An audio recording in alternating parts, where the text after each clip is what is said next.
In the shadows of occupied Europe, courage carried a radio. Brave men and women, ordinary citizens turned secret. Agents risked everything to send whispers of hope across enemy lines. Yet unseen hunters prowled. German direction-finding teams, armed with portable detectors, tracked those signals. Every transmission was a heartbeat between survival and capture. Before we journey into this powerful story of hidden radios, brave agents, and relentless German pursuit, I invite you to stay with me until the very end. If stories of sacrifice and resilience move you, please consider subscribing. Your support helps keep these forgotten voices alive for future generations. The Second World War was not fought only with tanks, planes, and battleships. Beneath the surface, another war raged, the War of Information. For the Allies, maintaining secret communication inside Nazi-occupied Europe was essential.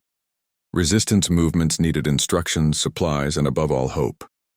To achieve this, the British created the Special Operations Executive, a clandestine organization whose mission, as Winston Churchill famously put it, was to set Europe ablaze. The SOE recruited men and women from all walks of life: teachers, farmers, shopkeepers, students, ordinary people with extraordinary courage. They carried radios, not rifles. Their voices became their weapons. But every message came with a risk.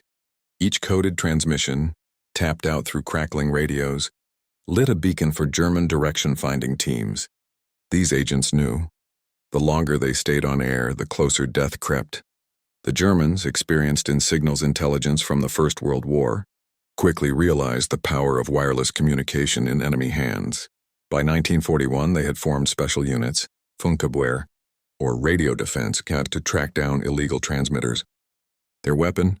Portable direction-finding detectors. These devices were not large radio stations, but compact tools that could be carried in vehicles or even by foot.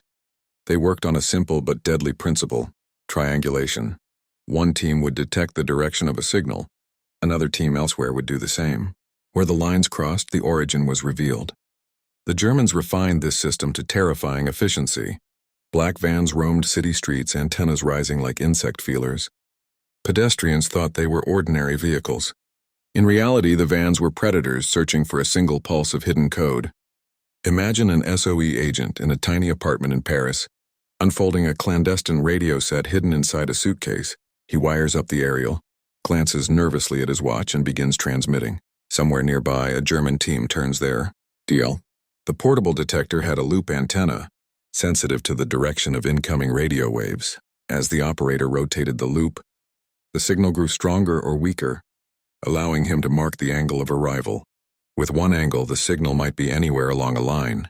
With two angles from different locations, the source was pinned to a crossroads, a building, sometimes even a single room. This process was swift. A skilled team could locate a transmitter in minutes. If the agent stayed on the air too long, that is why SOE instructors drilled into recruits: never transmit for more than 20 minutes, 10 was safer. Still, in the heat of resistance work, rules were often bent and many paid dearly. The wireless operator was the most endangered member of any SOE network. While saboteurs and couriers could blend into the landscape, the operator carried a heavy, awkward radio that betrayed him at every turn. He had to find safe houses, maintain codes, and keep contact with London, all under constant threat. Operators often worked at night, curtains drawn, whispering Morse into their keys. Each click echoed in their minds like a drumbeat of danger. They listened intently for London's faint reply, drops of words, coordinates for parachute drops, or simple acknowledgments that someone across the channel still heard them. Isolation was crushing. Agents could not confide in neighbors, could not speak openly even with fellow resistance members for fear of betrayal. Yet their role was vital. Without communication, the resistance was blind. Supplies could not be dropped, sabotage could not be coordinated, and intelligence would never reach Allied commanders. The Germans played this cat-and-mouse game ruthlessly. Portable direction-finding teams patrolled constantly. In larger cities like Paris, Lyon, or Amsterdam, residents grew accustomed to seeing mysterious black vans cruising slowly, antennas twitching. Sometimes German teams even posed as utility workers, climbing rooftops under false pretenses, scanning for stray signals.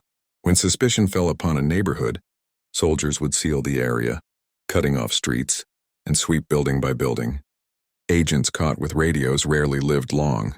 Some were executed on the spot. Others were imprisoned, interrogated, and often tortured for information about their networks.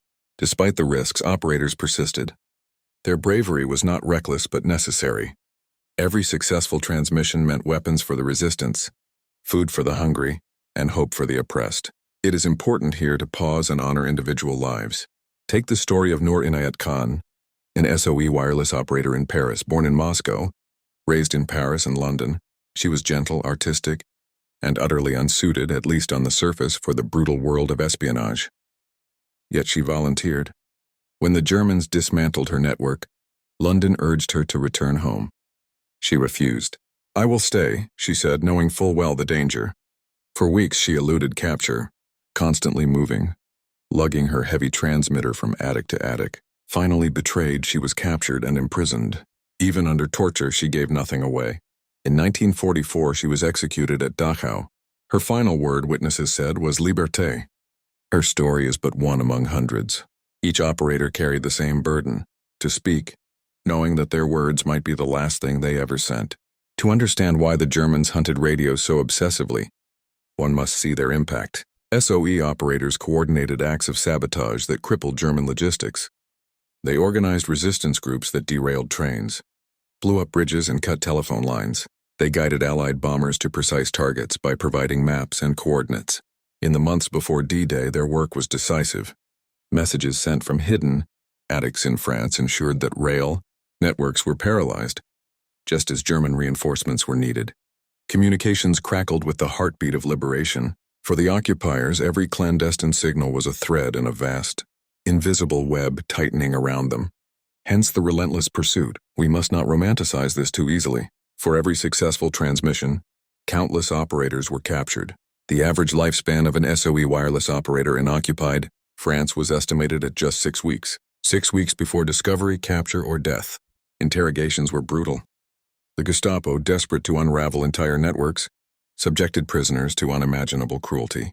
Yet many agents resisted to the end, refusing to betray comrades. Some died nameless, buried in unmarked graves. Their sacrifice is one of the quiet tragedies of war. So much courage, so little recognition.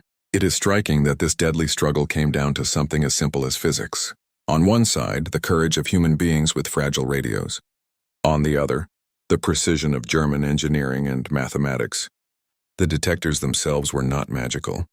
They could not read codes nor decode messages. They could only follow the invisible thread of radio waves back to their source. But combined with German efficiency and ruthlessness, they became instruments of fear. The lesson is profound. Technology alone does not win wars. It is the people who wield it and those who resist it who shape history. As we reflect on this story, we must remember the agents themselves. They were not soldiers in uniform, but civilians who chose to risk everything. Their courage was measured not in medals or parades, but in silent nights, clicking keys, and the knowledge that death might come at any moment. Today, when we hold a phone or send an email, it is easy to forget how dangerous communication once was. For these agents, each signal was a gamble with fate. Their bravery lies not just in the risks they took, but in the purpose that drove them.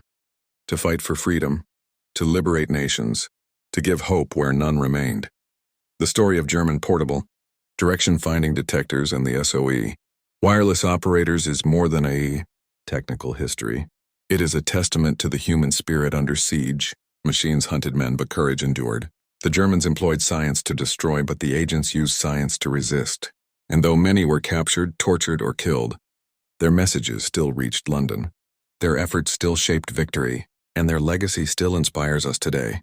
As we remember them, let us whisper a silent thank you for the unseen, unsung heroes who tapped their courage into the airwaves of war.